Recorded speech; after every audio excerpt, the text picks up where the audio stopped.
दोस्तों, जहां हम सब अपने अपने परिवार के साथ सुख और चैन से रहते हैं, अपनी खुशियों में मस्त रहते हैं, वहीं दूसरी तरफ कुछ ऐसे भी लोग होते हैं जिनकी खुशियां तबाह हो जाती हैं। उनके घर में खुशियों का नामो निशान तक नहीं रहता। उनके घर में दरिद्रता रहती है। उनके परिवार के सदस्य बीमार रहते हैं और ऐसा उनके साथ इसलिए होता है क्योंकि उनके और उनके परिवार के ऊपर भूत प्रेत का साया होता है। ये भूत प्रेत आखिर आते कहां से हैं और किसी इंसान के पीछे क्यों पड़ जाते हैं? आज इन्हीं सारे सवालों के जवाब हम आपको अपनी इस वीडियो में देने वाले हैं। नमस्ते दोस्तों, स्वागत है आपका हमारे इस YouTube चैनल गुरु बिन ज्ञान नहीं पर। आज के इस आधुनिक और मॉडर्न समय में भूत प्रेत जैसी बातों पर लोग विश्वास ही नहीं करते। अगर उनके सामने भूत प्रेत की बात की जाए तो वे हंसने लगते हैं और इस बात का मजाक उड़ाने लगते हैं। मगर दोस्तों, वो कहते हैं ना कि जिस पे गुजरती है बस वही जानता है। इस बात को झुठलाया नहीं जा सकता कि जहां इस दुनिया में हम इंसान रहते हैं, वहीं दूसरी तरफ इस दुनिया में भूत प्रेत भी रहते हैं। वैसे तो बहुत सारे कारण हैं जिनकी वजह से भूत प्रेत इंसानों के पीछे पड़ जाते हैं, मगर आज हम आपको 5 ऐसे मुख्य कारण बताने वाले हैं जिनकी वजह से भूत प्रेत इंसानों के पीछे पड़ जाते हैं। दोस्तों, आप में से बहुत से लोग ऐसे हैं जो परफ्यूम लगाना बहुत पसंद करते हैं, पर भूत प्रेत लगने का सबसे मुख्य कारण परफ्यूम लगाकर बाहर जाना ही है। जब कोई इंसान परफ्यूम लगाकर बाहर जाता है तो उसकी खुशबू से आत्माएं आकर्षित होती हैं और उस इंसान के पीछे ही पड़ जाती हैं। खास करके जब कोई इंसान रात के वक्त और दोपहर के वक्त परफ्यूम लगाकर बाहर जाता है, तब संभावना ज्यादा बढ़ जाती है कि आत्माएं उस इंसान के पीछे पड़ जाएं। दोस्तों, बहुत से इंसान ऐसे होते हैं जो किसी भी पेड़ के नीचे पेशाब कर देते हैं। ये भी भूत प्रेत पीछे लगने का एक प्रमुख कारण है।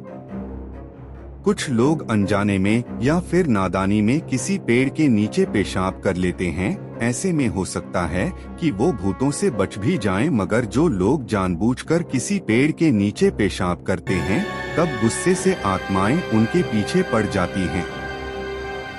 खास करके पीपल और बरगद के पेड़ पर आत्माएं ज्यादा रहती हैं। इन पेड़ों के नीचे तो कभी भूल कर भी पेशाब नहीं करना चाहिए। दोस्तों, आपने अपने घर के बड़े बुजुर्गों से ये तो सुना ही होगा कि कभी भी मीठा खाने के बाद घर से बाहर नहीं जाना चाहिए।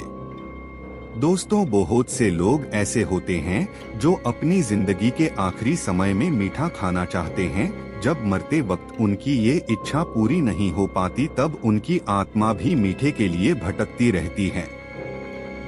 जब कोई इंसान मीठा खाके घर से बाहर जाता है, खास करके खीर खाके बाहर जाता है और ऐसी आत्मा के सामने आ जाता है, तो उस मीठे की खुशबू से वो आत्मा उस इंसान के पीछे पड़ जाती है। इसलिए दोस्तों, जब भी आप घर से मीठा खाके निकल रहे हों, तो मुंह में कुछ चटपटा डाल लेना चाहिए या फिर आप एक चुटकी नमक अपने मुंह में डाल लें। दोस्तों, बहुत सी महिलाओं को अपने बाल खुले रखने का बहुत शौक होता है। वे जहां भी जाती हैं, अपने बाल खुले रखना ही पसंद करती हैं। बाल खुले रखने से महिलाओं की सुंदरता में 4 चांद लग जाते हैं। ऐसी महिलाओं से भी आत्माएं बहुत जल्द आकर्षित हो जाती हैं, खास करके चुड़ैल और जिन्न। दोस्तों, आपने कई बार किसी सुनसान रास्ते पर कोई टोटका रखा हुआ देखा होगा। ये टोटके अलग अलग तरह के होते हैं, जैसे कि काली गुड़िया, नींबू मिर्ची और कुछ टोटकों में तो लाल सिंदूर जैसी वस्तुएं भी शामिल होती हैं। दोस्तों, बहुत सारे लोग ऐसे टोने टोटके और कला जादू करते हैं। बहुत से लोग अपने ऊपर की आत्माओं से छुटकारा पाने के लिए ऐसे टोटके करते हैं और फिर उसे किसी तिराहे, चौराहे या फिर सुनसान रास्ते पर रख देते हैं। जब कोई इंसान ऐसे टोटकों के सामने पड़ जाता है, या फिर गलती से उस पर पैर रख देता है, या फिर गलती से उसे ठोकर मार देता है, तब उस टोटके में जो आत्मा है वो उस इंसान के पीछे पड़ जाती है। इसलिए दोस्तों, कभी भी नींबू मिर्ची पर पैर नहीं रखना चाहिए, या फिर रास्ते पर ऐसे टोटके दिखें तो रास्ता बदल लेना चाहिए। अगर रास्ता नहीं बदल सकते तो उस टोटके को नजरअंदाज करके उससे दूर होकर निकल जाना चाहिए। तो ये हैं वो 5 मुख्य कारण जिनके वजह से भूत प्रेत इंसानों के पीछे पड़ जाते हैं। दोस्तों, आज की हमारी ये वीडियो आपको कैसी लगी हमें कमेंट बॉक्स में जरूर बताएं, और इनमें से कौन कौन से कारण आपको पहले से पता थे ये भी आप हमें कमेंट में जरूर बताएं। हमारी इस वीडियो को लाइक करके शेयर कीजिए और साथ ही हमारे चैनल को भी सब्सक्राइब कीजिए ताकि हम आपके लिए ऐसी और भी जानकारी भरी वीडियो ला सकें। आप सभी का बहुत बहुत धन्यवाद।